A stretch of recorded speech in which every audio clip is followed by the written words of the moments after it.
Buenas tardes, chef. Buenas tardes, buenas tardes.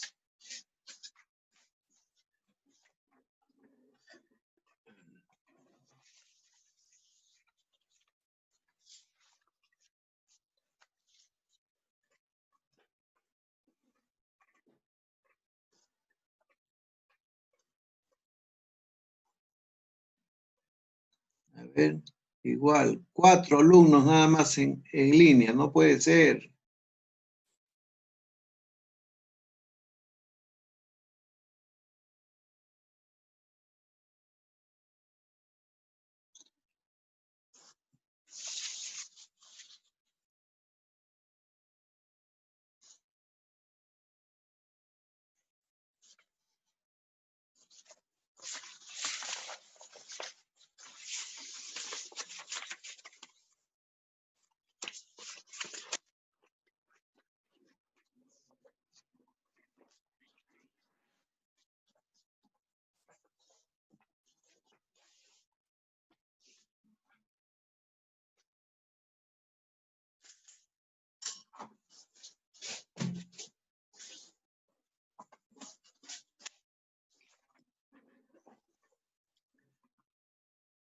A ver, vamos a ver, jóvenes. Lamentablemente, debo de empezar la clase porque desde la dirección ya ponen la grabación a las 3:05, dando plazo a que lleguen todos, que son los 5 minutos de tolerancia.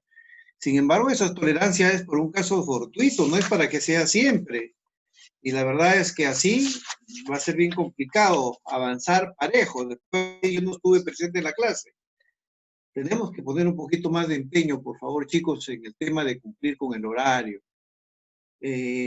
No podemos ser impuntuales en estas cosas, no podemos tener mucho pretexto, salvo que alguien diga yo trabajo y salgo tarde, pero casi nadie está trabajando así a tiempo completo. Por lo tanto, hay que empezar, pues, por favor.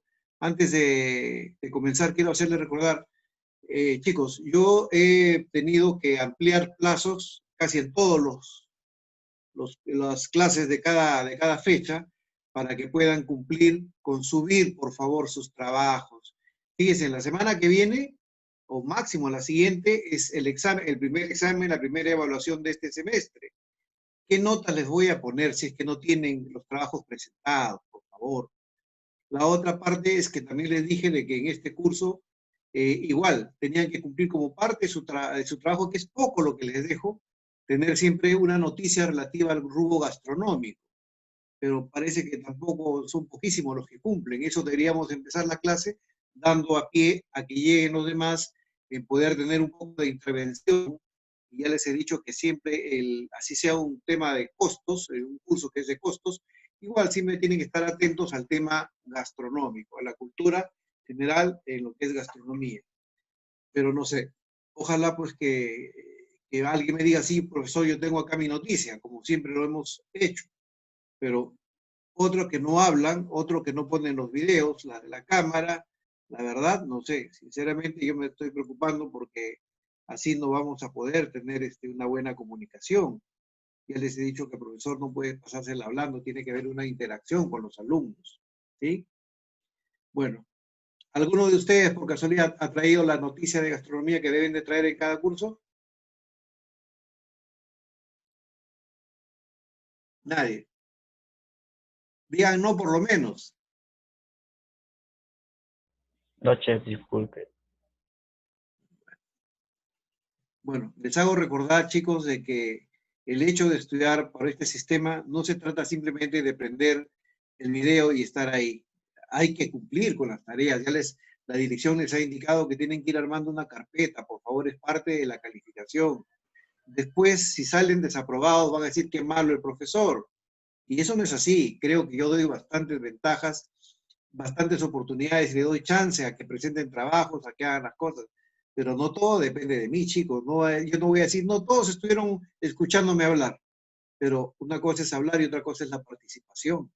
¿Sí? Por favor, traten en lo posible de ser cumplidos. Y sobre todo en el tema del horario. Bueno, ahorita hay 7 conectados. Faltan 5. Estoy preocupado. ¿Hay algún, en este momento se encuentra en Rosemary Córdoba o Beto Denilson Quispe? ¿No están? Del quinto semestre. Presente, presente. ¿Quién está? Beto. Sí, sí, presente. Ya, muy bien. A ver, ¿dónde estás acá? Ariana no está, Adolfo no está. Jesús Cruz, María Luz, Marcelo Maki, pero no te veo ubicado acá, ¿por qué no sales? Líder Lipa, Ángelo, Adolfo, Ariana. ¿No tienes ni cámara ni video, ni sonido? No, pero no te veo acá conectado. ¿A qué se debe? ¿Estás conectado? Acá supuestamente me salen las cámaras de todos, pero no te veo. A ver, ¿dónde está? Está la directora, estoy yo, está Marcelo Maki. A ver, Beto Denilson acá ya. Beto Denilson, Quisperruelas. Ya, ahora sí. A ver, bueno, chicos, vamos a continuar. Entonces, les pido por favor que he ampliado los plazos, nuevamente para los que han llegado recién, he ampliado los plazos en todos los cursos, en todas las clases, para que por favor se pongan al día y suban a la plataforma la correspondiente clase. A la hora que se haga el examen parcial, el examen que nos toca a mediados de semestre, obviamente a la hora de calificar, si no se tienen más notas, ¿qué cosa puedo decir? Poner, ojo, si una clase no han subido la tarea, tengo que poner 0. Ni siquiera cuando era en virtual que uno podía poner 10, ya no importa por ayuda. Acá no se puede, hay que poner 0. Entonces, si es así, están perdiendo tiempo y la verdad que eso no es bueno para nadie. Yo les pido, por favor, chicos, de que sean cumplidos con eso. He ampliado los plazos. Dense el trabajito de ingresar y chequear eso, por favor. Vamos a ver. Ya. Bueno, hoy día vamos a iniciar, antes que todo, como digo, lástima que no estén todos 9, bueno, ojalá que hayan 7 ya. Antes que nada, quiero comentarles y que no se malinterprete lo que les estoy diciendo, porque esto queda grabado. Si bien es cierto, en el tema de costos de A y B, el curso es costos de A y B, costos de alimentos y bebidas. Sin embargo, nuestro sílabus ha sido desarrollado para tener un poco de visión mayor en cuanto al tema de costos. Costos abarca todo el sistema financiero. Nosotros supuestamente debemos guiarnos más al tema gastronómico. Entonces, ¿qué les digo yo? Todo esto que estamos viendo ahora en teoría es importante como base del conocimiento de lo que significa el tema de costos desde el punto de vista contable, ¿sí? Sin embargo, paralelamente vamos a ir haciendo en pizarra el tema que nos va a interesar más propiamente como estudiantes de gastronomía, que es costear recetas, estandarizar recetas y saber las mermas. En esta clase ustedes van a encontrar en la plataforma que les he subido unos archivos, unos formatos que son, unos archivos que son 3 tablas, en donde hay las tablas de mermas de varios productos de diferentes y otra que está en pesos con su correspondiente merma, ya la unidad de medida y pesos. Esas tablas las vamos a utilizar cuando yo les diga, hagan esta tarea usando la tabla tal, entonces entran a esa tabla y ahí están los porcentajes de merma de cada tipo de producto. Lo de mermas también lo vamos a ver en la pizarra en un momento adecuado, sin dejar de lado lo que significa la clase teórica. Muy bien, hoy día nos toca hablar de lo que es costos fijos, costos variables, costos históricos, costos estándar. Aparentemente es mucha palabra que puede confundirlo, pero vuelvo a repetirles, chicos, ustedes, aparte de cocineros, tienen que aprender a manejar lo que es un negocio. Vuelvo a repetirles, como digo siempre, así sea una carretilla, es un negocio, pero va a funcionar bajo otro punto de vista más estructurado, mejor elaborado, mejor planificado, con mejor control. Y eso implica que también tienen que aprender a manejar sus costos para saber qué cosas están ofreciendo. Para esto vamos a empezar con la definición de los costos de producción de alimentos, porque ese es nuestro rubro. Dice, los costos de producción de alimentos son los que se generan al elaborar un plato específico, en donde vamos a encontrar materiales, o mejor dicho, nuestros insumos.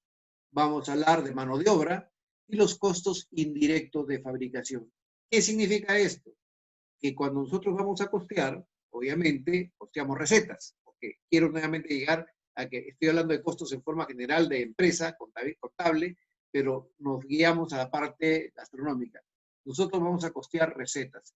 Y cuando costeamos una receta, tenemos que costear lo que es los alimentos o insumos, la mano de obra que interviene y los costos indirectos, es decir, por ejemplo, los costos que significan cuando gastan el gas, la electricidad, el aire acondicionado, todo eso son los gastos indirectos, ¿no? En este caso, nosotros pues vamos a elaborar platos que tienen que ver de diferentes niveles, de entradas, carnes, todos los insumos vegetales, ensaladas, todo lo que significa AL. Y el costo final será la suma que gastamos nosotros para elaborar ese tipo de plato, ¿no? Teniendo en cuenta los costos unitarios. ¿Qué son los costos unitarios? Es cuando yo compro arroz, lo compro ¿por qué unidad de medida? Por kilo. Entonces mi costo unitario es 1 kilo de arroz cuesta tanto y me rinde tantas porciones, ¿sí? Así de esa manera vamos a entender qué cosa es costear. ¿Cuál es la importancia de los costos de la producción de alimentos? Fíjense, es muy importante para todas las empresas el conocimiento de los costos que genera, o sea, que se hace para fabricar un bien o un servicio, porque los costos no solamente es un bien es una preparación, ¿no es cierto? Un plato de entrada, de segundo, pero un servicio también es un costo, tiene un costo, ¿no? Si yo voy a servir de mozo, por ejemplo, y me contratan como mozo, eso es un servicio, entiendan, ¿ya? Un bien es algo que yo produzco, que yo fabrico, por decir así. Y un servicio es lo que yo otorgo como persona. Es un bien intangible, no lo puedo medir, sino sentir nada más, ¿no? Entonces, si yo hago la labor de mozo o de bartender, me están pagando por esa labor. Es un servicio. Que quede bien claro eso, ¿ya? Son preguntas que pueden venir en un examen. Diferencia entre un bien y un servicio. Pues con esto se va a poder establecer el precio de venta. La utilidad que voy a tener como margen de utilidad y en general, se podrán tomar decisiones conociendo la realidad de mi negocio. Si yo no costeo, nunca voy a poder saber cómo voy con mis precios, si están correctos, si están desfasados, si están fuera de época, si no están actualizados, no van con el mercado. Por eso que en las empresas la contabilidad de costos está ligada a la utilidad que proporciona a los directivos. Es decir, los directivos para saber si están ganando, los dueños, tienen que tener su departamento de contabilidad con un área de costos que siempre va a estar manejando cómo van sus precios, el precio a lo que venden, por decirlo así, a la criolla, qué es lo que venden, ¿no? A la medida que esa información va a permitir que mi negocio pueda manejarlo bien, dejarlo como está, mejorarlo, cambiar, modificar precios o lo que tenga que ver. Si no llevo ese control, entonces nunca voy a saber si es que estoy trabajando en una forma correcta, sobre todo, porque nadie invierte para no ganar.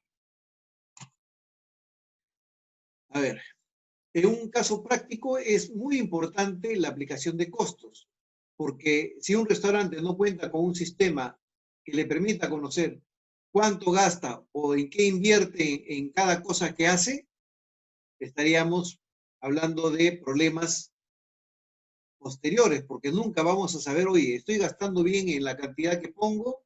No. Estoy poniendo un ejemplo, si lo vamos a lo específico, ¿no?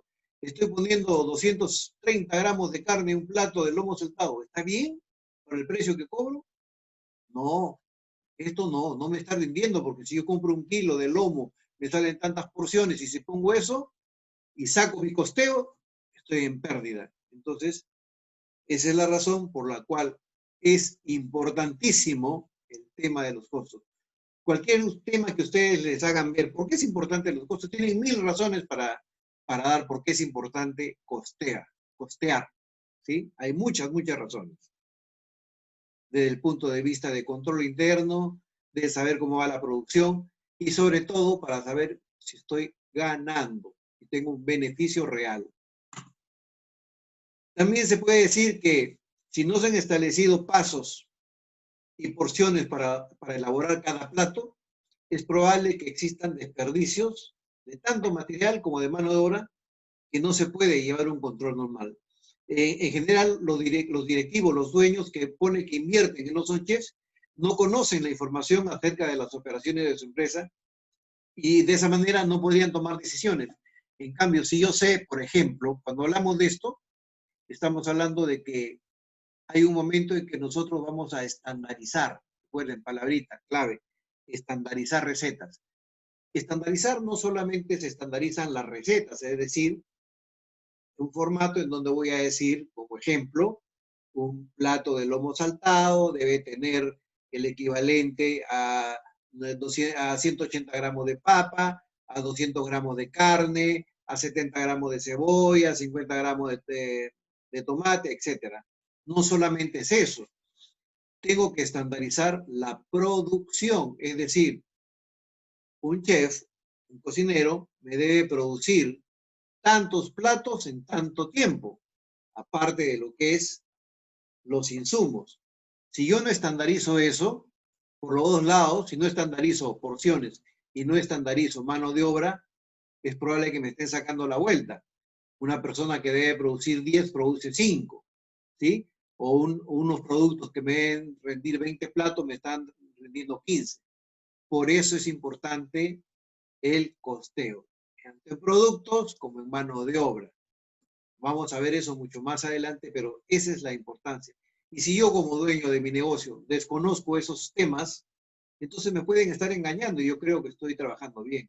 Y eso, a estas alturas, para alguien que invierte en negocios de cocina, es bien complicado, porque ustedes habrán visto, me imagino, también habrán podido experimentar que muchos negocios de gastronomía abren un tiempo y cierran al poco tiempo. ¿Por qué? Porque sencillamente abrieron por entusiasmo, no se preocuparon de hacer un correcto estudio de mercado en primer lugar y en segundo lugar no presupuestaron, no manejaron bien su inversión para saber si era rentable o no ese negocio. Y suponiendo que hayan empezado a trabajar y después quiebran, es porque efectivamente algo no funcionó bien, porque nadie pone un negocio sin haber hecho un estudio de mercado. El estudio de mercado, ¿qué va a permitirnos? Saber si ese negocio que estoy poniendo en ese sitio tiene demanda. Puedo ofertar mi servicio como restaurante de X tipo, marino, comida de sierra, de la selva, siempre y cuando haya un mercado que me permita decir si voy a invertir. Aparte de eso, internamente ver todo lo que implica cómo manejo el desarrollo de mi negocio de restaurante. Entonces, es muy, muy importante el tema de la restauración y todo lo que es el costeo. ¿Cuál es la diferencia que vamos a encontrar entre lo que son costos fijos y costos variables? Porque a la hora que aprendamos a costear, vamos a tener que entender que hay dos tipos de costos, ¿no? En forma general, cuando hablamos de costos específicos, costos fijos y costos variables. Dice, una persona que está empezando un negocio, como lo llamamos ahora los emprendedores, que no conoce los costos de su empresa, podría ganar menos de lo que esperaba y hasta sufrir pérdidas, porque efectivamente, ¿no? Si yo compro, voy a ponerles un ejemplo así muy suelto, digo, voy a vender sanguchitos de hamburguesa, ya en mi carretilla, pues ahí, ¿no? Y he gastado y he comprado mi carne para hacer mis hamburguesas, y he gastado, por ponerles un ejemplo, he gastado 20 soles. He comprado 5 soles de pan o 4 soles de pan y listo, ya gasté 25 soles. Y me van a dar 25 hamburguesas.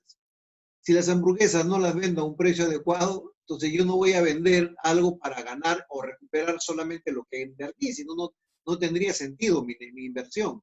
Estaría en lo que se llama punto de equilibrio, que no pierdo, pero tampoco gano. Entonces, ¿para qué pone un negocio uno? Es para tener un beneficio. Y eso implica costear. Si yo compré tanto de carne, tanto de pan, tanto de esto, quiero producir tanto, ¿a cuánto debo venderlas para tener un margen de utilidad? De tanto. Yo soy el que pongo cuánto es lo que quiero ganar. Obviamente, dentro de un criterio normado, ¿no es cierto? No puedo tampoco pretenderme hacer rico en un día, como sucede en muchos restaurantes que por temporada quieren hacerse ricos. Y después, termina la temporada y ahí está, ahí nomás quedaron, ¿no? Bien, a ver. A ver. Si hacemos un análisis de las diferencias, tendríamos que ver que los costos fijos son aquellos que no dependen del volumen de producción de la empresa. ¿Por qué no dependen del volumen? Porque son cosas que yo voy a comprar para producir, sí, pero no dependen de cuánto voy a producir, sino los fijos son esos, son lo que compro, los insumos, ¿no? Ni cambian en función a este. Mientras que los variables sí varían en base al nivel de producción. Por ejemplo, el pago por alquiler de un local. Yo este año pueden haber hecho un contrato por 2.000 soles y para el siguiente año me lo suben a 2.500. Por lo tanto, en mis gastos generales, ahí van mis costos variables.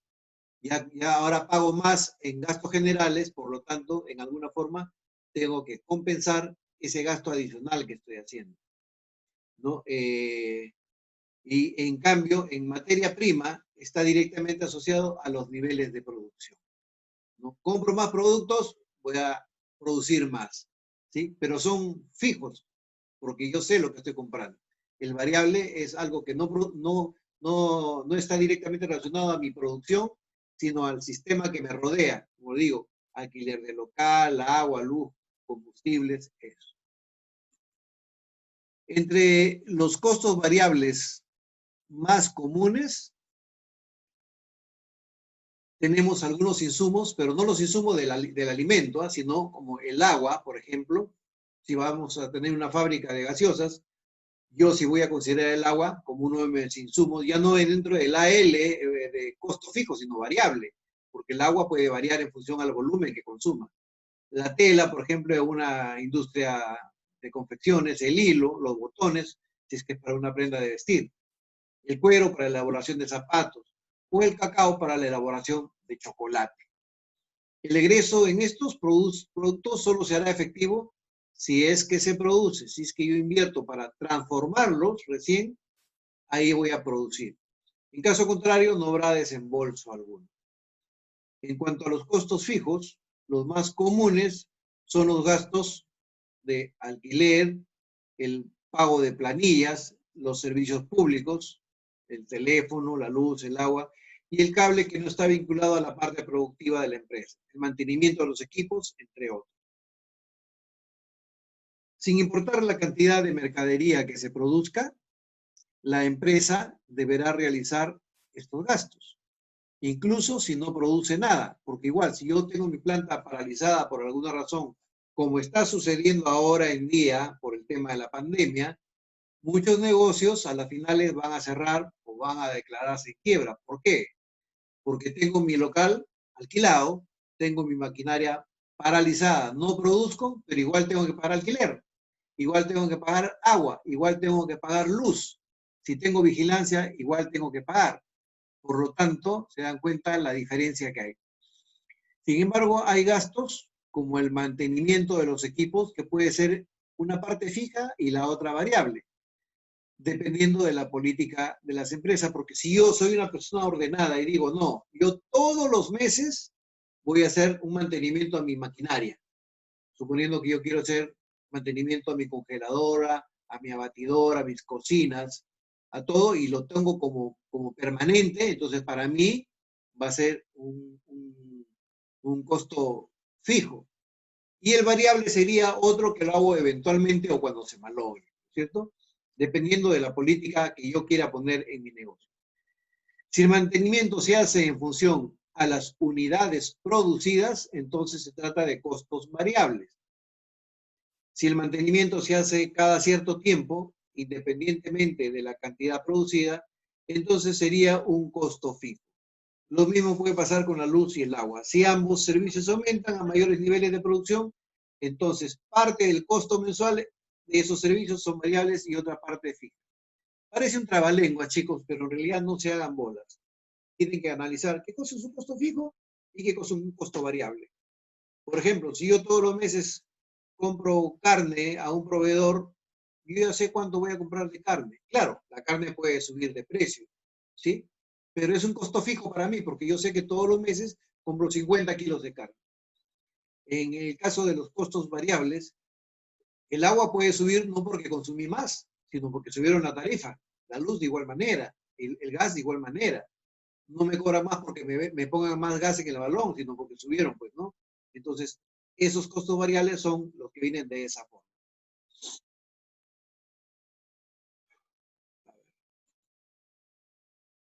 Estos son algunos ejemplos de este tipo de ingresos. Por ejemplo, cuando hablamos de costos fijos, estamos hablando, miren, el arriendo de oficinas o locales, porque tengo que pagarlo sí o sí. El dividendo de oficinas o locales, de igual manera, es algo similar. Los sueldos, trabaje o no trabaje, ha pasado, haya un paro, qué sé yo, igual tengo que pagarle al personal. Cuentas básicas, por ejemplo, si yo tengo que pagar mis obligaciones de seguro social de mis trabajadores, porque soy un trabajador formal, no puedo dejar de pagar. Si tengo que pagar otro tipo de tributos a la municipalidad, de igual manera tengo que pagar. Lo que es telefonía e internet, si yo quiero tener en mi empresa, en mi negocio, teléfono fijo o telefonía celular o internet, porque manejo pues reservas, manejo todo ese tipo de cosas, manejo proveedores por ahí, ese es un costo fijo que lo tengo que pagar sí o sí. Los gastos de oficina, si yo dentro de mi negocio, mi restaurante, tengo mi oficina donde manejo el control, la administración, o tengo a mi contador o el administrador, necesito máquinas, máquina de escribir, computadora, necesito papel para impresión, impresora, necesito otros gastos obligatorios que son, por ejemplo, los útiles de limpieza. Esos son gastos de oficina. Los gastos de administración y ventas.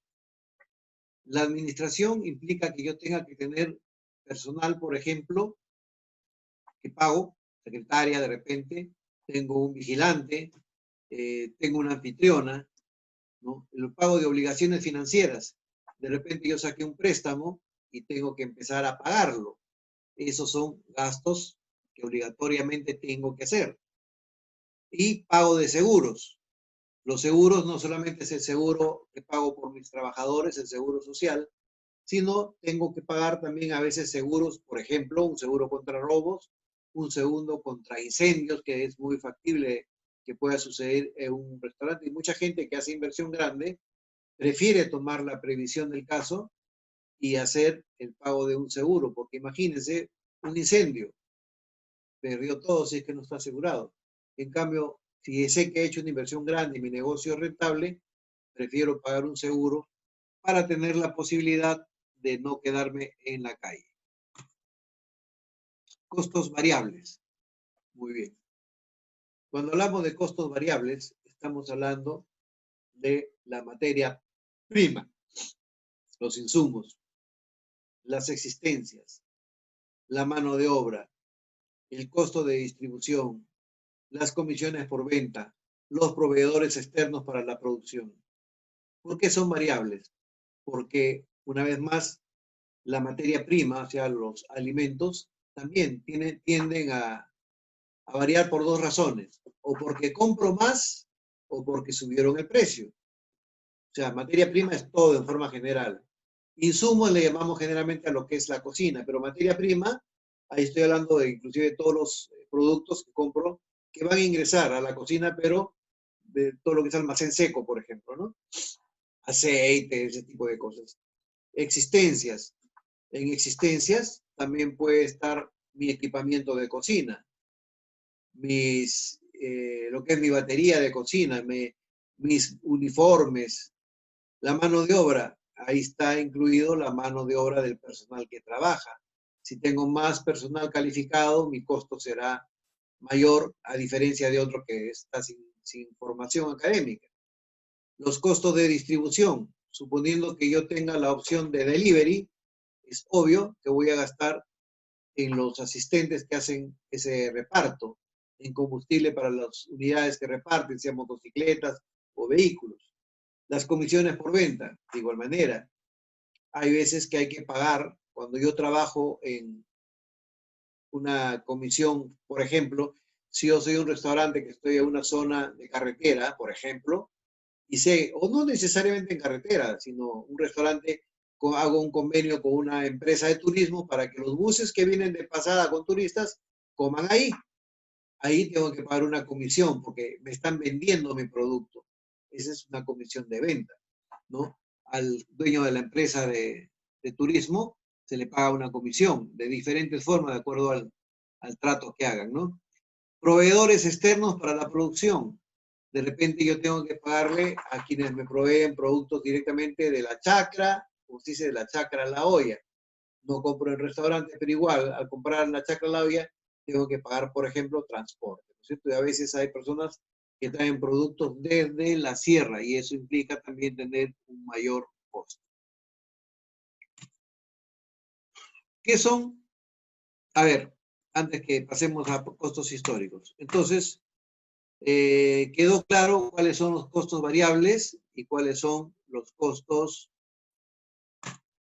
fijos. Eso ténganlo presente. Leyendo nomás los nombres de lo que implica costos fijos y costos variables, ustedes podrán darse cuenta. O sea, todo lo que hemos hablado, que es la parte teórica, de repente se les hace un poco confuso.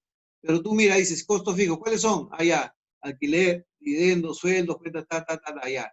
Y los variables son la materia prima, los insumos, ya. Ya sé cuáles son fijos y cuáles son variables, por lo tanto pueden sacar su misma teoría de qué cosa significa eso. Ahora, dentro de los negocios, cuando uno trabaja en forma ordenada, en forma profesional, en forma técnica, siempre va a requerir la información, como quien dice, del pasado. Por eso se llaman costos históricos. A ver, la teoría dice que el costo histórico es el costo original de un activo, como se registra en los libros contables de una entidad. Vamos a poner un ejemplo. ¿Cuál es el costo original de un activo? Dentro de la contabilidad existen activos fijos, como por ejemplo lo que es mis propiedades. Y esos están divididos en activos muebles e inmuebles, ¿sí? Muebles son el equipamiento, inmueble es la casa, por ejemplo, ¿no? Entonces, yo empiezo un negocio y digo, mi negocio está empezando con un activo de tanto. Entonces, de igual manera, cuando hablamos de costos históricos para costeo, ¿cuál es mi referencia? Yo digo, voy a empezar a trabajar en enero del 2020, al verano. Entonces yo tengo que tener mi archivo de todo lo que compré, por decirlo en palabras sencillas para que no se hagan bolas, de todo lo que compré en enero del 2020 para empezar mi actividad de gastronomía. Yo gastaba mensualmente en carnes tanto, gastaba en vegetales tanto, en aceites tanto. Si que quiero puedo desmenuzarlo, si es que quiero. De lo contrario puedo hacerlo global. En insumos gastaba tanto, en mano de obra gastaba tanto, en gastos generales gastaba tanto. Puedo hacerlo así general o también por rubros, ¿sí?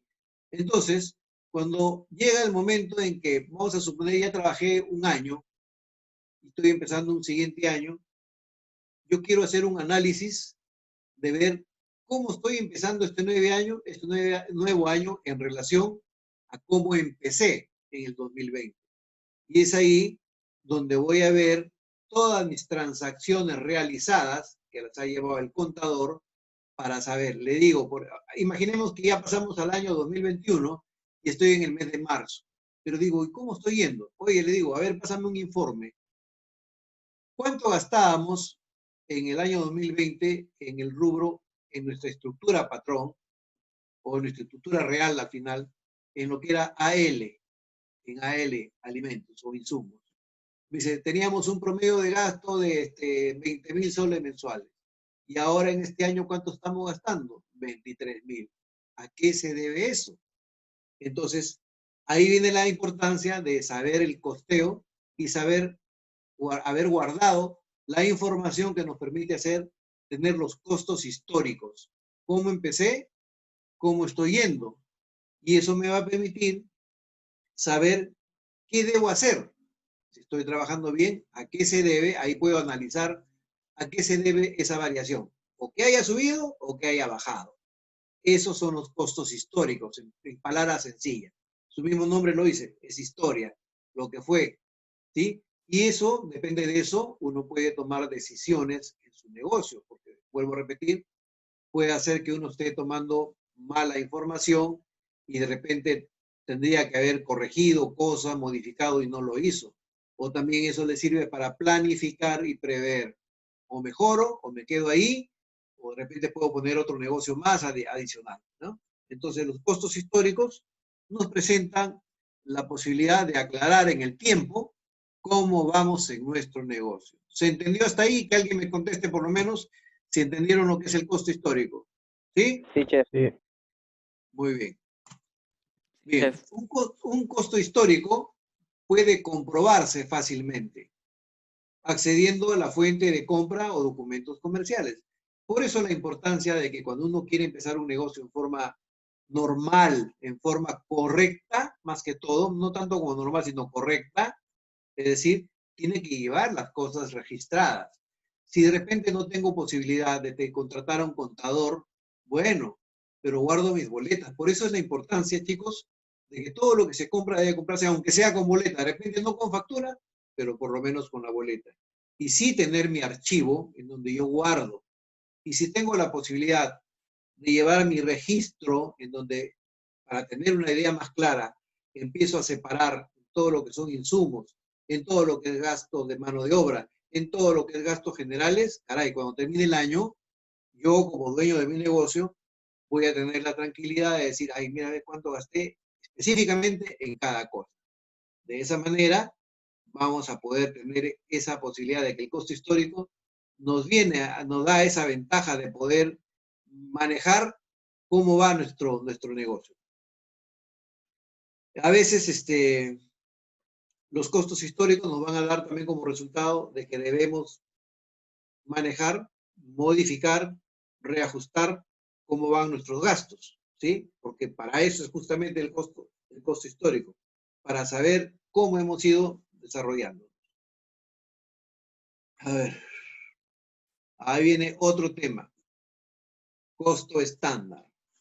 Una vez más, les hago recordar, chicos, que todos estos nombrecitos aparentemente son complicados, pero no, su palabra misma lo dice.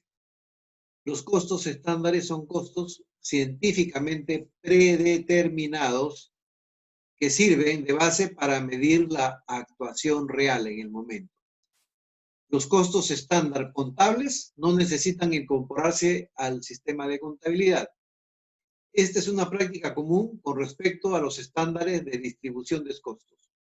Los estándares de costos de fabricación generalmente están integrados de manera formal dentro de la cuenta de costos. Mucho palabrerío. ¿Qué significa un costo estándar? Como el nombre lo dice, estandarizar significa, es como quien dice, uniformar, ¿sí? A ver, vamos a poner un ejemplo. Ya le dije hace un momento. Si yo sé que su compañero Luigi es un trome cortando papas y yo sé que él corta, vamos a poner un ejemplo exagerado, y yo sé que en una hora él pela y corta 20 kilos de papa, entonces mi estándar de esa mano de obra es 20 kilos de papa pelada y cortada en una hora. ¿Sí? Entonces yo ya sé que mi estándar en ese rubro, por ejemplo, he puesto como un ejemplo, ¿no? Ya, el pelador y cortador de papas. Mi estándar es rendimiento 20 kilos en una hora. ¿Y qué pasa si de repente lo pongo a Beto Denilson, que lo va a reemplazar a Luigi, y le digo, te toca a ti hacer esta labor? Y supuestamente yo sé que él debe producir 20 kilos de papa pelada y cortada, y de repente lo hace, pero lo hace en 3 horas. ¿Qué está pasando ahí? Ese conto estándar está yendo mal. ¿Por qué? Porque para producir, yo sé que debo producir 20 kilos de pelado y cortado en una hora, pero este lo está haciendo el 30%, o sea, no está rindiendo lo que debe de rendir. Entonces, uno estandariza los costos cuando ya tiene el promedio. Yo debo producir tanto, en diferentes formas, ¿no? Si hablo de producción de platos, si hablo de producción de ensaladas, si hablo de producción de sándwiches, o sea, estandarizo, yo ya tengo una idea de cuánto es lo que produzco como norma, por decir así. Ese es un estándar. Así como vuelvo a repetir, cuando hablamos de estandarizar la receta, la mano de obra también se estandariza, porque es muy importante saber si tu chef, tu cocinero se está rindiendo o te está sacando la vuelta. ¿Sí? Entonces, como si se están amarrando el macho, ahí no produce. Y eso no es bueno para un negocio. Bien, entonces los costos estándar también nos permiten tener un promedio de decir, no, yo produzco en un día de trabajo, como yo sé que mi negocio va bien, está bien publicitado, está bien marketeado, yo digo, yo todos los días, por poner un ejemplo, digo, mi restaurante vende un mínimo de 50 menús al día. Ya tengo más o menos estandarizado mi producción de menús. Sin embargo, ¿qué pasaría si de repente de un momento a otro digo, estamos vendiendo 30, estamos vendiendo 25, algo está pasando? ¿A qué se debe que no hay producción? Puede haber otro factor. Pero vuelvo a repetir, nos sirve para medir. Los costos estándares nos sirven para medir, en este caso, producción, por ejemplo. ¿Se entendió? ¿Se entendió qué cosa es costo estándar? Hey, ¿están dormidos? Teachers, Contesten. Alguien debe contestar siempre para saber que están escuchándome. Ahora, ¿cuáles son las diferencias? Me canso también hablando, chicos, hablen, pregunten. ¿Cuáles son las diferencias entre los costos estándar y los costos reales? A ver, pongan atención. Los costos estándar son lo contrario de los costos reales. Estos últimos, o sea, los reales, son costos históricos que se han incurrido en un periodo anterior. Los costos estándar se determinan con anticipación a la producción. ¿Por qué con anticipación a la producción? Porque yo sé que Luigi pela 20 kilos de papa en una hora, pela y corta una hora. ¿Sí? En cambio, los costos estándar son lo contrario a los reales. ¿Por qué? Porque esos costos son, estos últimos, los costos reales, son costos históricos que se han hecho antes. Los costos estándar se determinan con anticipación a la producción.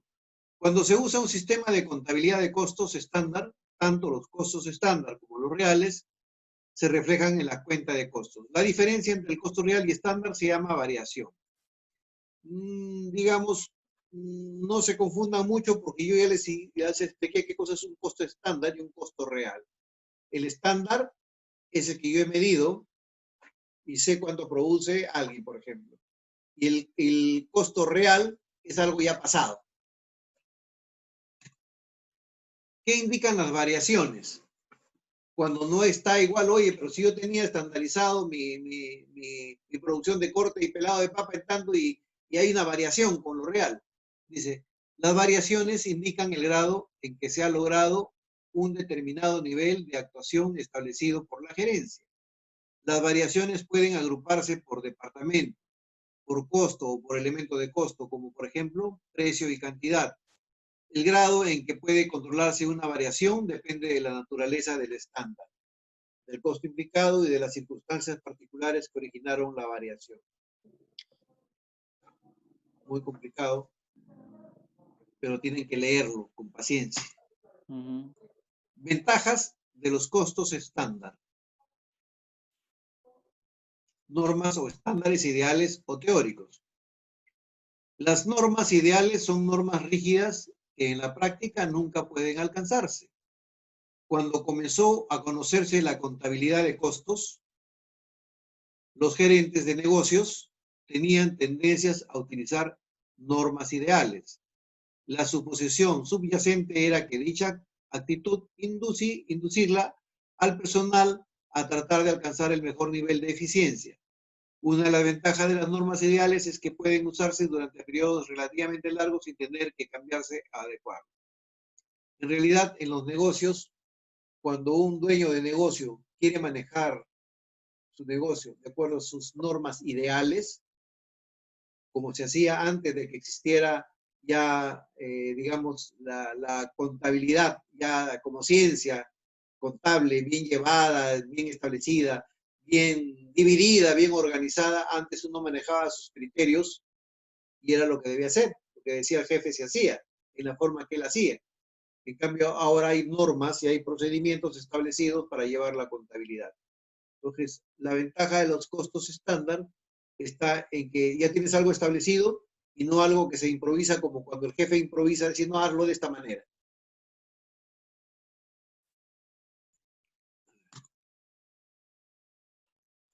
Normas regulares.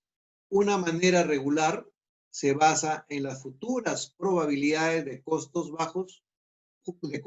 bajo condiciones económicas y operación normales. Bueno, si los costos están en condiciones y operaciones normales, no hay variaciones, eso es una norma regular. En realidad, las normas regulares tienden a basarse en promedios pasados que han sido ajustados para tomar en cuenta las expectativas futuras. Una ventaja de las normas de costos regulares es que pueden ser útiles a la gerencia en la planificación de actividades a largo plazo y en la toma de decisiones.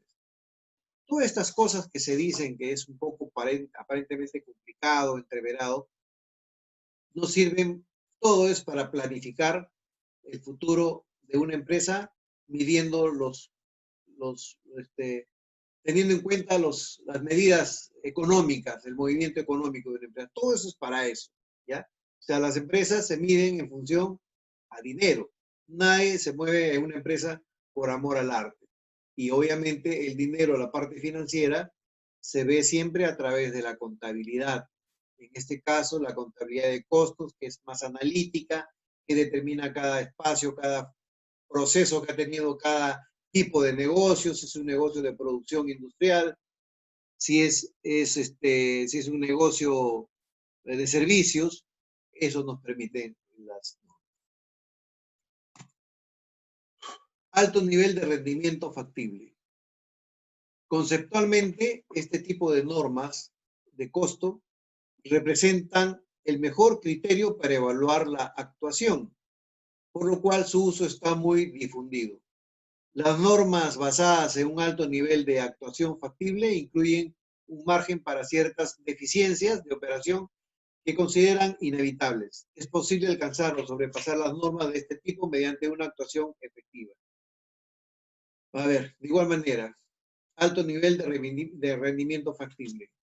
Todas las cosas que las hacemos normándolas, estandarizándolas, organizándolas, es obvio que el nivel que alcancemos va a ser de un rendimiento factible, posible. ¿Por qué? Porque no hemos improvisado. Hemos hecho las cosas, como dice la norma, organizadas, basadas en un alto nivel de actuación, de rendimiento, porque los hemos estudiado, y si aplicamos todo en esa forma, nuestro rendimiento, nuestro producto final es factible, sí se puede alcanzar, porque todo se ha hecho estudiándolo claramente. Muy bien. Pueden obtenerse los siguientes beneficios de los costos estándar. A ver. Las normas o estándares de costos pueden ser un instrumento importante para la evaluación de la actuación. Las variaciones de las normas conducen a la gerencia a implantar programas de reducción de costos, concentrando la atención en las áreas que están fuera de control. Todo negocio que ve que hay mucha variación en su producción, siempre está atento para ver cómo reduce sus costos. Mejor dicho, cómo reduce sus gastos. Los costos estándares son útiles a la gerencia para el desarrollo de sus planes. Claro, porque si yo sé que don Luis pela y corta 20 kilos de papas en una hora, entonces yo ya sé que puedo proyectarme a decir, oye, si mi empresa se dedica a vender papa cortada y pelada, claro que ahora lo hacen con máquina, ¿no? Pero sin embargo, si yo sé que eso funciona así, yo ya sé cuál es mi estándar de producción. 20 kilos por hora. Entonces yo puedo planificar Si, por ejemplo, mi negocio fuera vender papa cortada y pelada, sería, a la pollería sería eso, ¿no? Los costos estándar son útiles en la toma de decisiones, particularmente si las normas de costos de los productos se segregan de acuerdo con los elementos de costos fijos y variables. Y si los precios de los materiales y las tarifas de mano de obra se basan en las tendencias esperadas de los costos durante el año siguiente. Es decir, los costos estándar van de la mano también con otra cosa, por ejemplo, con el costo de los productos. ¿Por qué? Porque si yo voy a vender papas, como dije con el ejemplo de nuestro compañero Luigi, él produce 20 kilos de papa pelada y cortada. Sí, pero esas papas tienen un costo, ¿no es cierto? Y a la vez hay una mano de obra. Entonces, esos dos componentes son parte que para mí como empresa, digo, yo tengo para producir 20 kilos de papa pelada y cortada a tal costo. Sí, pues, pero si de pasadita también varía la mano de obra y varía el costo de la papa, ya mi costo estándar va a variar. Pero al tenerlo establecido, yo ya puedo proyectarme y planificar si debo subir o si debo bajar al precio que lo voy a vender. Los costos estándar pueden dar como resultado una reducción en el trabajo de la oficina. Por ejemplo, bajo un sistema de costos reales. Cada artículo en cada requisición de materiales debe costearse por separado. Si se usa el método WEBS o el método PEPS. Yo se los dije en algún momento a los que ya me han conocido con el sistema LIFO y FIFO, que están en inglés, aquí están en castellano. LIFO es, ¿qué significa? ¿Alguien se acuerda? Left in. ¿Qué más? El primero que entra es el último que sale. O el último que entra es el primero que sale. Son las traducciones en inglés. En una compañía grande, esta se convierte en una tarea enorme, ya que pueden haberse emitido miles de requisiciones, o sea, miles de compras, bajo un sistema de costo estándar. Al final del mes, solo se necesita multiplicar una vez todos los artículos de un determinado tipo por los costos estándar. Ya no hay que cortar uno por uno, sino cuánto compré esto, y si el costo estándar está en un solo precio, ya tengo el resultado. En efecto, bajo el costeo estándar solo se tiene que mantener cantidades en los registros de los almacenes. Sin embargo, estos ahorros se anulan en parte debido al costo adicional de establecer y revisar las normas. A ver. Limitaciones que presentan los costos estándar.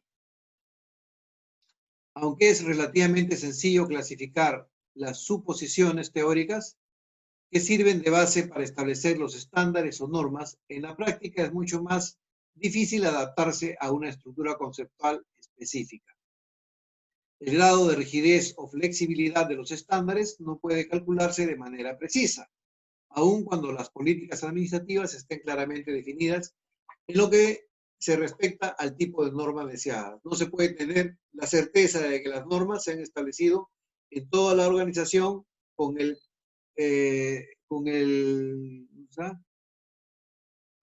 uso de materias cuyos, ya me pasé, caramba, uy, se me fue. ¿A dónde me fui? ¿A dónde me escapé? Allá. No se puede tener la certeza de que las normas se han establecido en toda la organización con el mismo grado de rigidez o flexibilidad. Forma de tarjeta de costos estándar. Dice, para cada producto fabricado se prepara una tarjeta de costo estándar. Esta tarjeta, en este caso nosotros preparamos lo que sería la receta estándar. Esta tarjeta revela las distintas operaciones por las cuales se atraviesa el producto, los materiales que se utilizan, el costo unitario y total de las materias primas, tanto de mano obra directa y costos indirectos de fabricación. Es aconsejable mostrar por separado tanto el costo de cada proceso como el costo acumulativo, lo cual facilita la fijación de precios de los inventarios y materiales de desecho.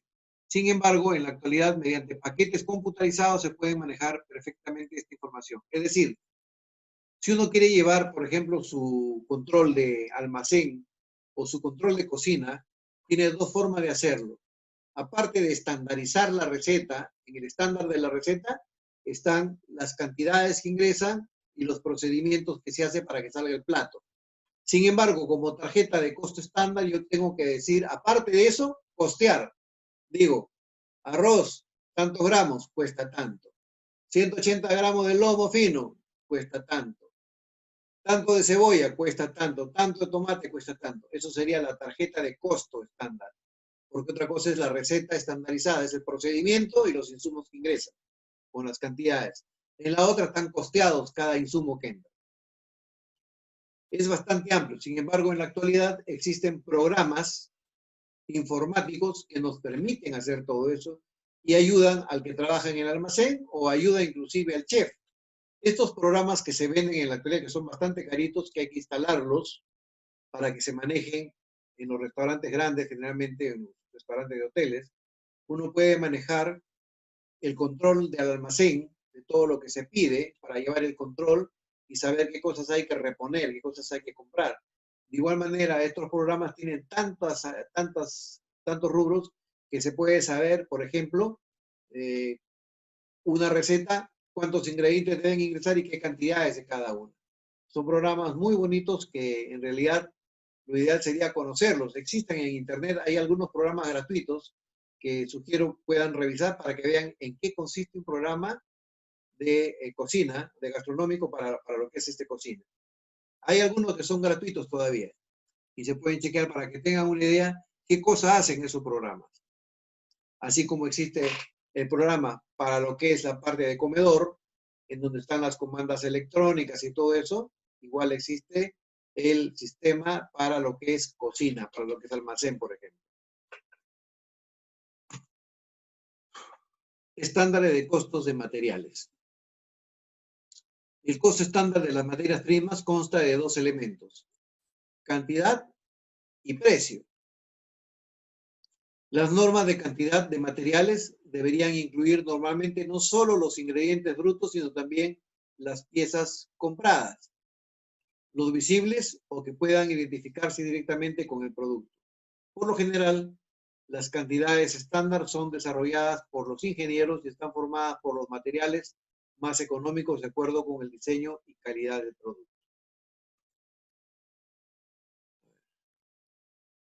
En los departamentos donde se realiza la mezcla de los materiales, se establece fórmulas de mezcla estándar. En este caso, para nosotros, el departamento donde se mezclan los materiales, ¿cuál es?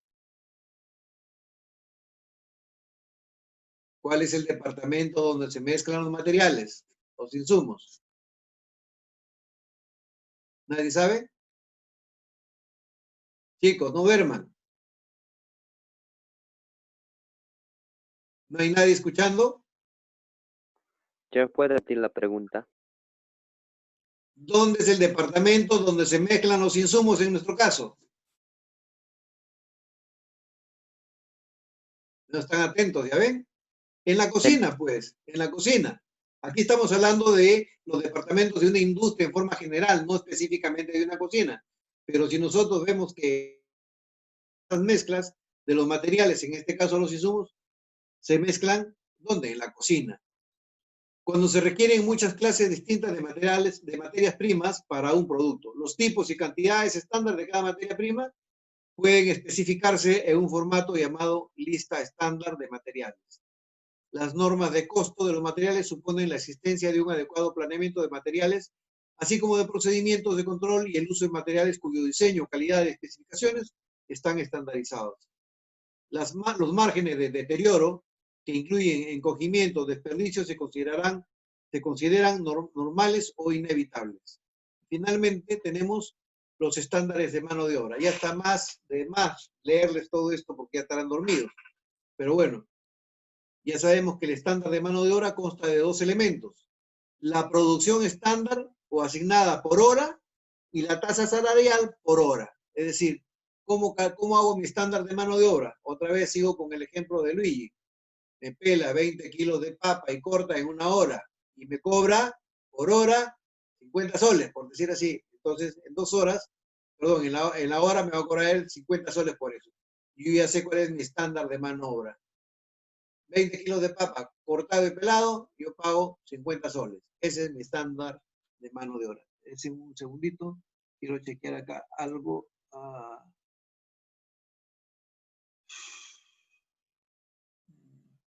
En la clase pasada, hágame recordar, les pasé el video de un hotel, ¿no? Chicos. Sí, chef. Sí, chef.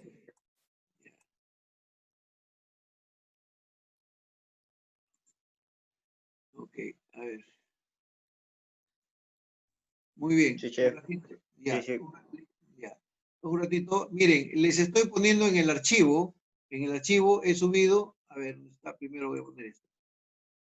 En el archivo van a encontrar, en la plataforma van a encontrar 3 tablas, ¿ya? Esta tabla 1 dice de mermas y factores.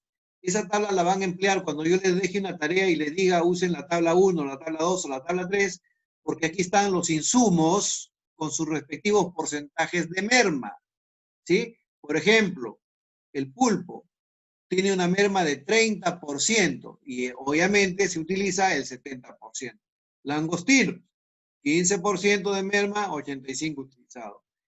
En el caso del cangrejo, por ejemplo, no merma. ¿Por qué? Porque en la actualidad la pulpa ya la venden ahora aparte, o sea, ya no hay que comprar 100 cangrejos para sacar 1 kilo de pulpa. Y así por el estilo, ¿no? En los pescados, el mero, cuánto tiene de merma, la cojinova tanto, el lenguado tanto, el perico tanto. Entonces aquí van a encontrar los insumos más utilizados que comúnmente empleamos, ¿ya? Sin embargo, adicionalmente a esto, estoy adjuntando otra tabla. ¿Dónde está? Otra tabla. Esta tabla de mermas, que también es una tabla donde existen algunos insumos que a veces no son muy comunes. Está mezclada un poco con los otros y puede que existen algunas pequeñas variaciones, pero igual, yo soy el que le voy a indicar cuando deje una tarea para realizar y le diga utilicen la tabla 2. Por ejemplo, en esta está más o menos ordenada casi por vegetales, por ejemplo, ajo, albahaca, alcachofa, almeja, almejas chicas, anguila, que es un pescado también, apio, bacalao, berenjena, berro, brócoli, maní, y así por el estilo. Camarones grandes con cabeza, camarones grandes sin cabeza, camarón seco, camarón U16, que es un camarón jumbo grande, cangrejos, caracoles, castañas, cebolla, todos los tipos de productos, culantro, col, diferentes cosas, ¿ya? Acá está, espárragos, espinaca, hay filete de cerdo, filete de mero, hay en filete, por si acaso, ¿no? Acá hay en filetes también, o sea, ya sin limpio, por decir filetes, ¿ya? Listo. Están todo esto de acá, verduras, vegetales, frutas, otras pollos, diferentes. Y finalmente la tabla número 3 es la que tiene otros artículos. Aquí indica en qué forma viene la unidad de medida. Por ejemplo, la acelga viene un manojo es como un ramo más o menos, ¿no? Equivale a 200 gramos. Aquí estos no son mermas, sino cómo vienen identificados para que ustedes sepan si tienen que sacar el costeo, ahí se decía, y ponen en su receta acelga, y ponen como referencia, donde dice la unidad de medida, es un manojo. Equivalente, 200 gramos es el promedio, 200 gramos debe costar tanto. ¿Ya? Unidad de venta es una pieza. Los aguacates Hass son las paltas, la palta tipo Hass. 3 piezas hacen 1 kilo, más o menos. El ajo en malla, 4 piezas, 250 gramos, y así por el estilo. La alcachofa, 5 piezas hacen 1 kilo. Alfalfa igual, ¿ya? Diferentes tipos de productos que se venden en esa forma de unidad, en piezas, ¿ya? Y su equivalencia, ¿a cuánto vale? Por ejemplo, el camote amarillo, dice, 2 piezas hacen 1 kilo. La carambola, igual, ¿no? Cada cosa tiene así, cuánto hacen esto y en qué unidad de medida. De esa manera, cuando haya que hacer una medición de una receta, se les va a indicar para que sepan cómo hacerlo. De igual manera, hay vegetales frescos, perejil, pimiento, piña, poros, lechuga, varios tipos de lechugas que hay, frutas, algunas frutas, también otros tubérculos, frutas, tomates, toronja, tuna, ¿ya? Esta tabla 3 es de equivalencia de pesos por unidades, ¿ya? Entonces, ahí vemos eso. Luego, ¿dónde está? La 2, la 3.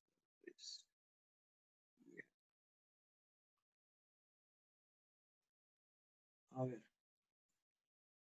En este caso,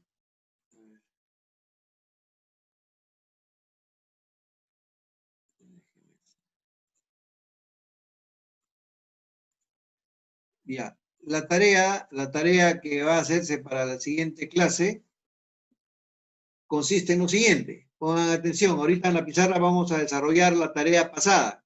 No todos la han subido. Ya les he dicho ahora que creo que están casi completos. Les pido nuevamente, por favor, he ampliado las fechas de plazo para presentar. Por favor, háganla, que la próxima semana ya tengo que estar cerrando registros para poder poner notas con el examen que va a haber. En esta tarea número 7 hay la siguiente tarea. Dice, una curvina entera pesa 1.800 kilogramos. Quiere decir 1 kilo, 800 gramos. Si su merma es del 45%, ¿cuánto de pescado útil quedará? Facilísimo, yo no creo que no. La otra de igual manera. En este caso dice lo siguiente. Un pulpo pesa 3,5 kilos. Y ya limpio se usa, esa es la inversa. Se usa, o sea, la parte útil es 70% de su carne. ¿Cuánto es su peso en la merma? Entonces ustedes van a tener que averiguar, si yo estoy hablando de que se está utilizando 70%, su merma va a ser 30%. Entonces tienen que averiguar en peso a cuánto equivale. ¿Ya? Para esto, chicos, tienen que usar su regla de 3 simples, su calculadorita y punto, asunto arreglado. ¿Ya? Las tablas que les he mandado, imprímanlas, tienen que tenerlas, tienen que ir armando su carpeta también, chicos, por favor. En cualquier momento la dirección les va a decir, pasen por la dirección, donde están, sean los de Camaná o Pedregal, y dejen su carpeta con todo lo que han hecho. No esperen que los agarren sorprendidos. Y además les han mandado un video donde están todos los procedimientos de cómo debe armarse la carpeta, desde la carátula, cada curso tiene que tener su carátula con la especificación de qué cosa es y separado ahí con cartulinas, colores, ahí les han mandado toda esa información. Por lo tanto, la deben de hacer. Yo dejé una tarea en la clase número 6 de costear una receta. Algunos han cumplido con pequeños errores, pequeños porque es un tema de, por ejemplo, de que a la hora que redondean un porcentaje, cuando uno redondea un porcentaje, chicos, los decimales, por ejemplo, que sale 8.046, 0.46. El 0.4 va a pasar a 0.5. ¿Por qué? Porque el tercer decimal es 6. Basta que el tercer decimal sea 5, a partir de 5 hacia arriba, para que el segundo decimal pase a 1 más. Y no se confundan en evitar quitarle el 0, el segundo 0 no se quita. Ahí ha habido errores de suma, porque han puesto 8.03 y han puesto 8.3.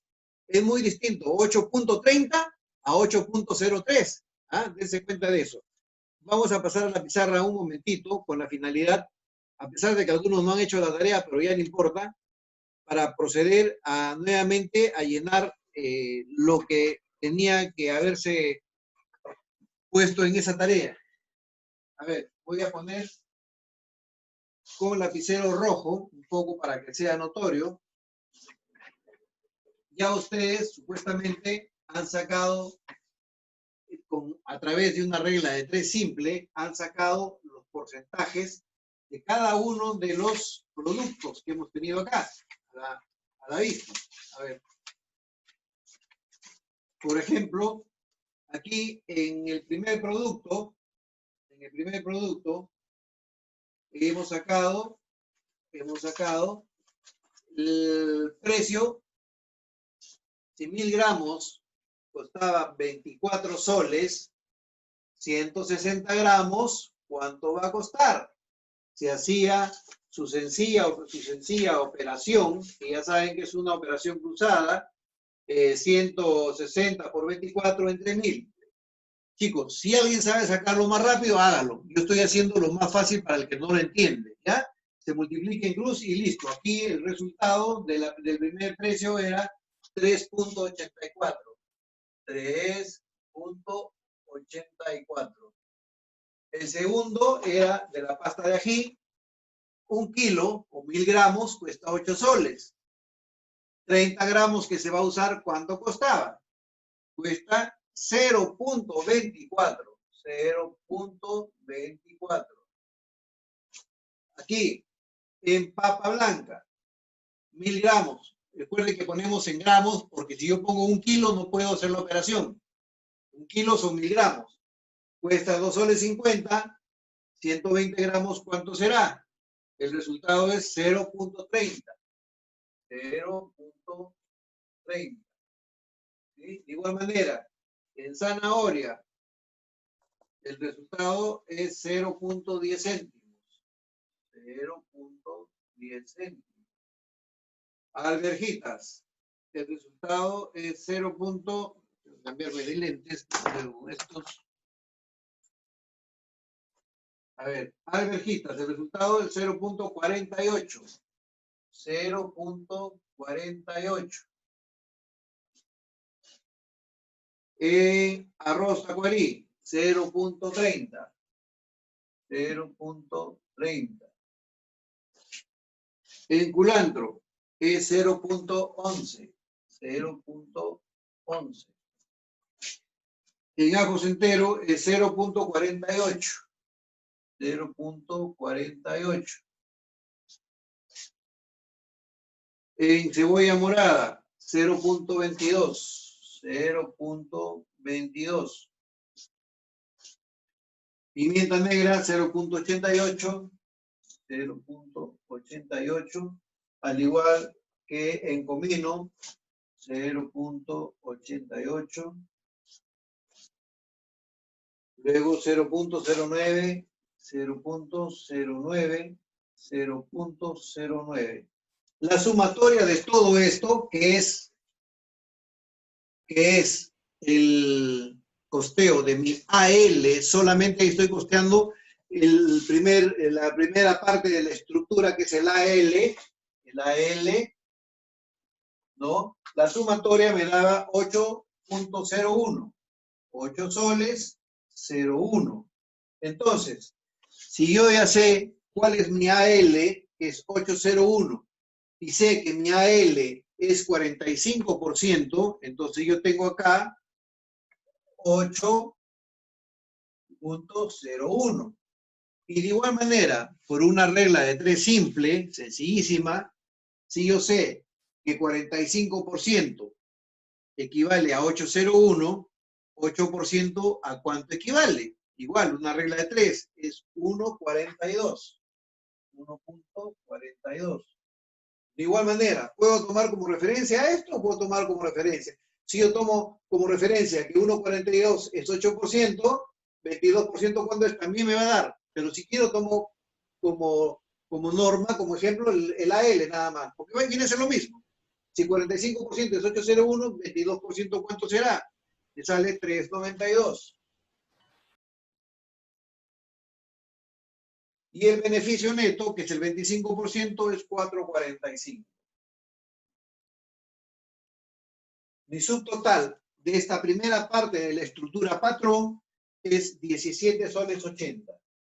17.80. A esto, si yo soy una empresa formal, es obvio que yo tengo que pagar mis impuestos a la SUNAT. Entonces, como yo tengo que hacer mi factura al cliente, yo tengo que grabarle el 18%. El 18% es sobre esto, ¿ya? Sobre este 100%. El 18% de eso me da 3 soles 20. 3 soles 20. Servicios, 10% no se cobra. ¿Por qué? Porque estamos hablando que este era un restaurante de nivel popular. Por lo tanto, no se cobra el rubro de servicios. Entonces, es 100% más 18% es 118%. ¿Cuánto es la sumatoria de esto más esto? Me da 21 soles exactos. 21 soles exactos. Mi precio real es 21.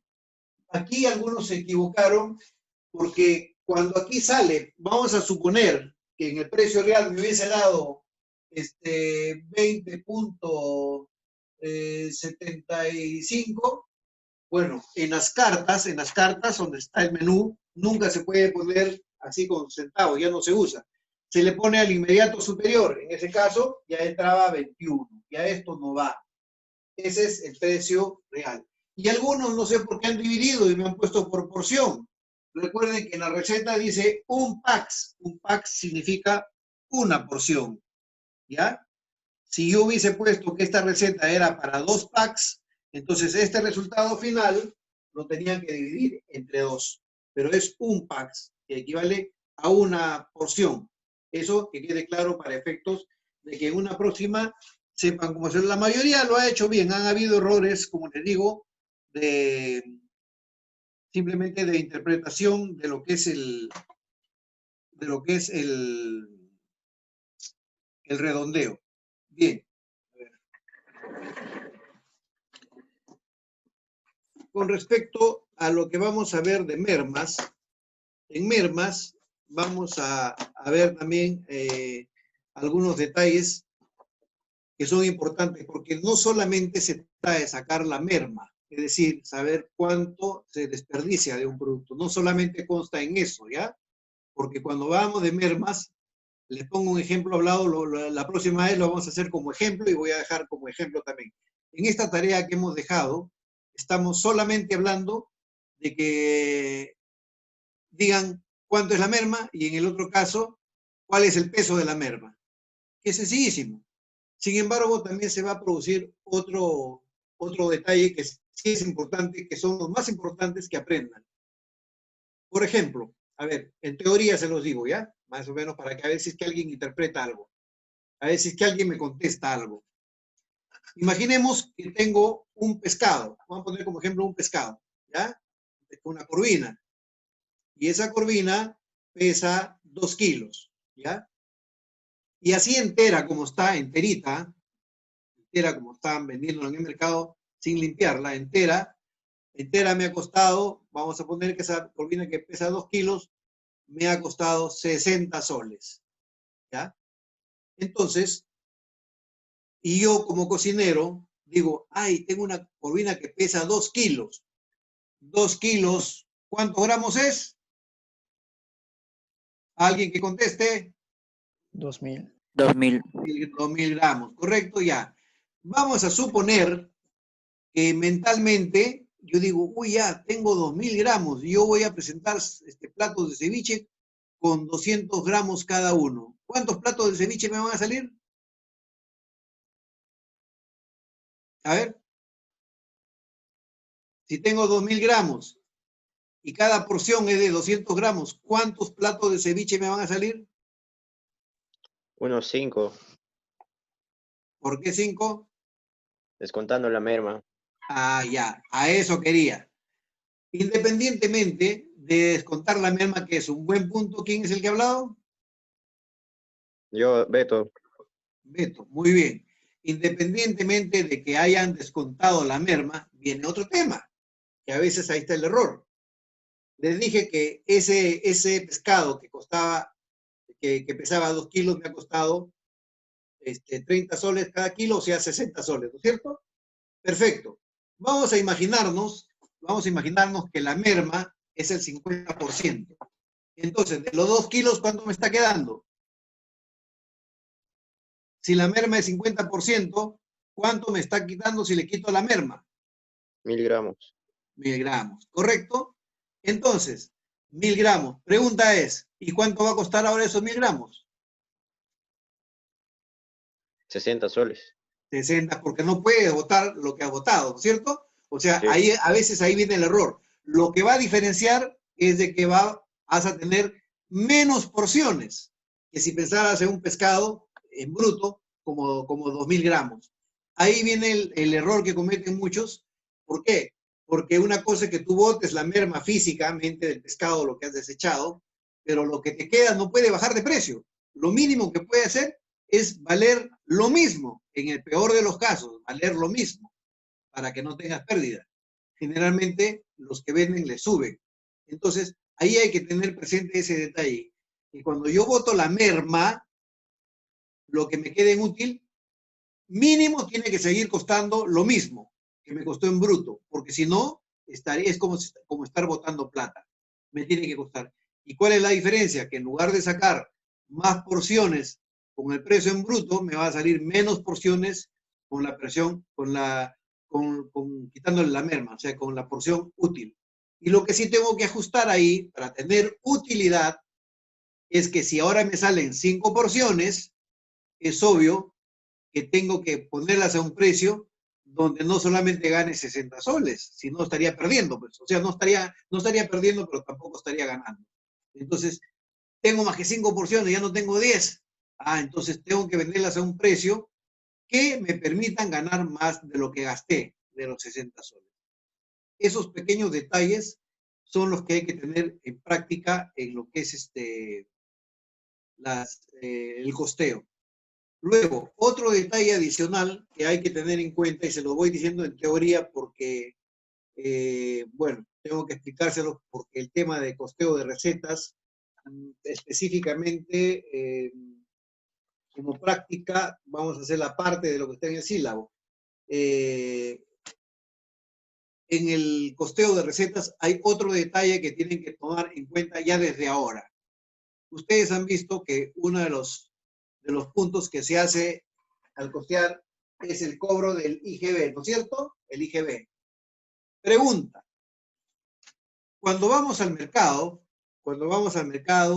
y compramos por el sistema de venta en el que tenemos en nuestro país, cuando vamos al mercado, no al supermercado, cuando vamos al mercado, compramos 1 kilo de papas, 1 kilo de camotes. Pregunta, ¿ahí les cobran IGB? No. No, No, ¿cierto? No No. cobran IGB. Sin embargo, ojo, pongan atención para que se entienda el concepto. Sin embargo, cuando yo en lugar de comprar a los que venden verduras o vegetales, voy al kiosco donde venden todo lo que es almacén seco y compro, por ejemplo, 2 botellas de aceite, compro una caja de leche Gloria, la pregunta, si bien es cierto, cuando yo pago, yo voy a pagar una cantidad porque ahí me van a decir que el costo es tanto. Sin embargo, cuando yo he pagado ese costo, el dueño del kiosco que compró para venderme, ¿él pagó IGB o no pagó IGB? El señor que compró para abastecer su tienda, le compró 10 cajas de leche, ¿pagó IGB o no pagó IGB? Sí. Claro que sí, pues. Sí. ¿Por qué?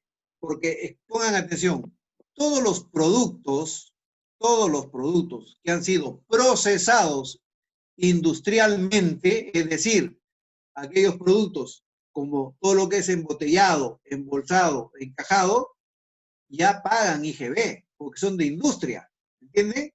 O sea, el que fabricó aceite, al fabricar aceite y al vendérselo al de la tienda, le tiene que facturar con IGB, ¿sí o no?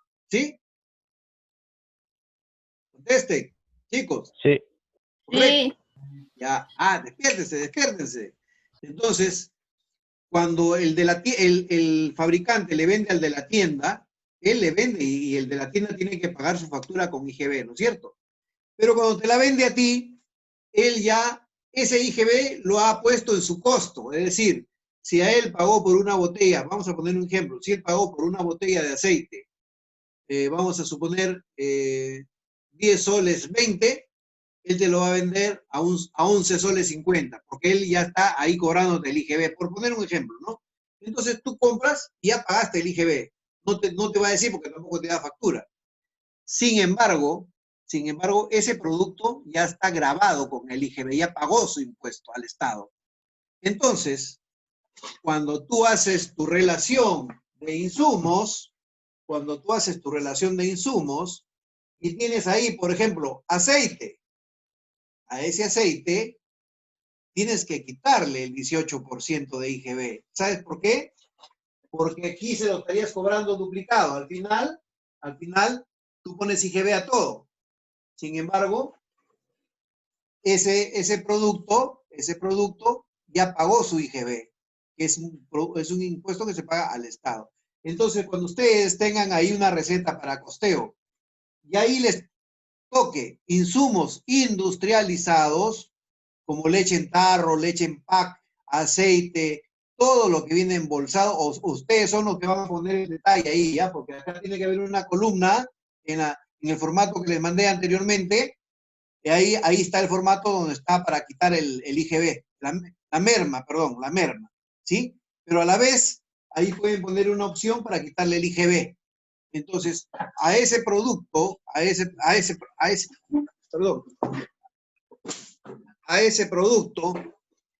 producto que es, que ha pasado por un proceso industrial, al cual lo están incluyendo en su relación de insumos, antes de costearlo acá al final, tienen que haberle quitado el IGB. Es decir, si ahí decía aceite 1 litro, ustedes tenían que ver cuánto es el IGB del aceite, 18%.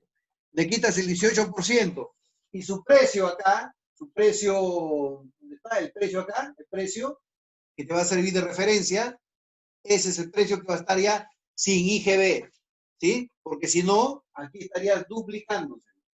¿Se entendió lo que dije? ¿Se entendió el tema de quitarle el IGB a los Chef. productos? Sí, Sí, bueno. chef.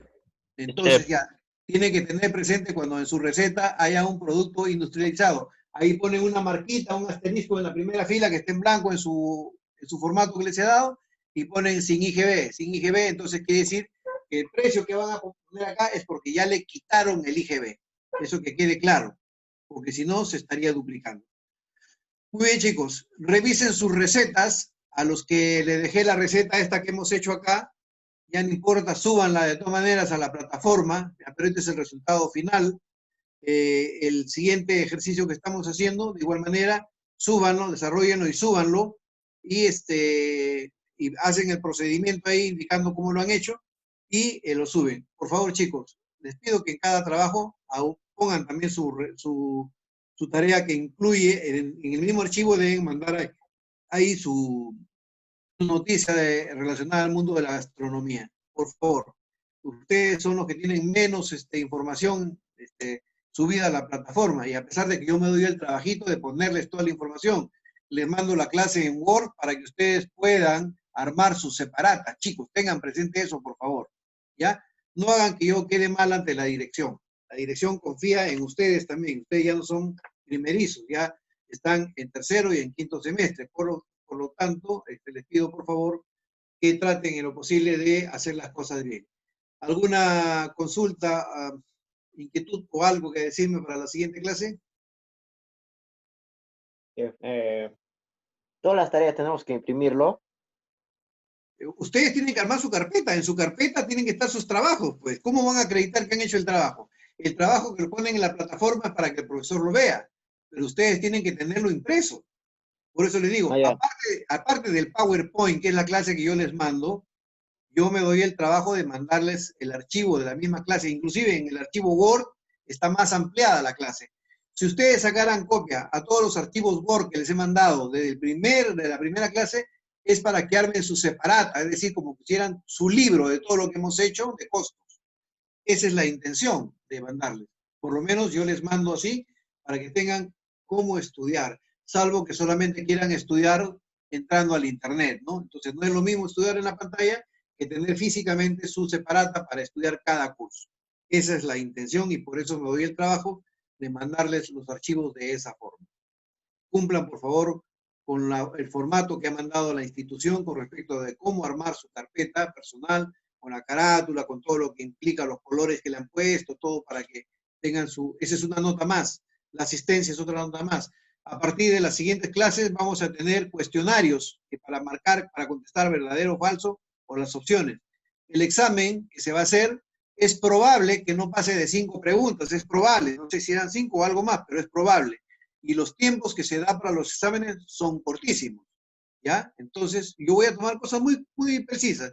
No piensen que los voy a entreverar, les voy a tomar cosas muy, muy precisas para que puedan tener su clase bien hecha, el examen bien hecho. Pero estudien, por favor, y sigan, como digo, poniendo los trabajos para tener notas, por lo menos, ¿ya? El examen es probable que sea la próxima semana, o quién sabe, porque el 29 es feriado, el 29 es lunes, yo no sé si se traslada a una fecha más adelante. ¿ya? Pero en el peor de los casos es de la que viene o la subsiguiente, ¿ya? Entonces les pido, por favor, tienen plazo para ponerse al día en los trabajos. Para eso he ampliado los plazos. Entren a la plataforma y cumplan, por favor. Muy bien, chicos, ¿algo que indicar, que informar? ¿Alguna queja con respecto al profesor? No, ¿Todo ninguna, bien? chef. ¿Todo correcto? Sí. Sí, Muy bien, jóvenes. Entonces, no dejen de marcar su asistencia también, ¿ya? Por favor. Y si encuentran en la plataforma algún detalle que me he olvidado, porque a veces me olvido de poner la fecha de verificación de la tarea, como me pasó en la mañana con los alumnos de Introducción a la Gastronomía, ya lo corregí. Ya, cualquier cosita me pasan un mensaje. Bueno, chicos, que tengan una buena tarde. A mí me toca todavía trabajar hasta la noche. Ya nos estamos comunicando la siguiente clase. ¿Ya? Cuídense. Igual, chef. Listo. Muy bien. Hasta luego. Hasta luego. hasta luego, chef. Hasta luego.